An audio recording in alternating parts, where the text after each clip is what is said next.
Hər kəsə salam, bu mənim kanalımda ilk uzun videomdur. Bundan əvvəlki qısa videolar bu hissələrdə qeydə alınmışdı və demişdim ki, Bitcoinin qiymətini 80 minə qədər gözləmək olar. Amma ora getməmişdən öncə biz bu aşağıda olan likvidlikləri yığmalıyıq və ən əsası isə bu manipulyasiya şamını test etməliyik və hal-hazırda bir tək 80 min səviyyəsi qalıb. Hal-hazırdakı vəziyyət budur. 80 minə dair lazımlı olan nöqtələrdən pozisiyalara girmək üçün bu iki dənə zonaları biz yenə test etməliyik. Çünki əsl geri dönüş məhz buralardan baş verə bilər. Nəyə görə mənim üçün bu səviyyələrdən long pozisiyalar açmaq daha maraq göstərir? Çünki burada nə baş verdiyini başa düşmək üçün gərək biraz geriyə qayıdaq və oradakı hadisəyə biraz nəzər yetirək. Burada gördüyünüz kimi bu svinklərin altında çoxlu sayda likvidliklər yığılmışdı və market makerin əsas məqsədi isə elə bu likvidlikləri bazardan kənarlaşdırmaqdır. Və gördüyünüz kimi biz buradakı likvidlikləri yığmaq üçün market maker qiyməti aşağı indirdi.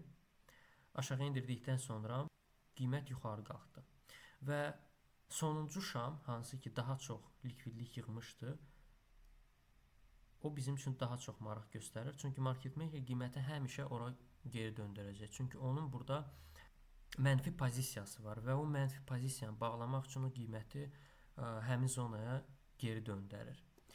Eyni hadisə də burada baş verir. Buradakı swing və buradakı swing. Bunların altında çoxlu sayda likvidlik yığılmışdı və biz gəldik o likvidliyi yığdıq.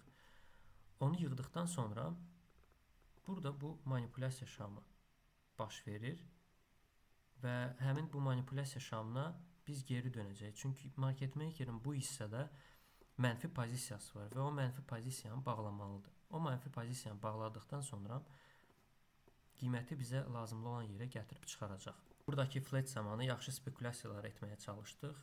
Nəticələrimi bu ekranda bölüşəcəm və ona görə daha ətraflı məlumat almaq üçün Telegram kanalımıza abunə ola bilərsiniz. Qlobal olaraq Bitcoinin vəziyyəti hal-hazırda eniş trendindədir. Gördüyünüz kimi indi demək ki, Bitcoinin qiyməti dəyişib 100 min, 200 minə gedib çatacağı hal-hazırda hələ ki tezdir. Çünki biz nə qədər ki eniş trendində isə qiymət bir o qədər də enəcək.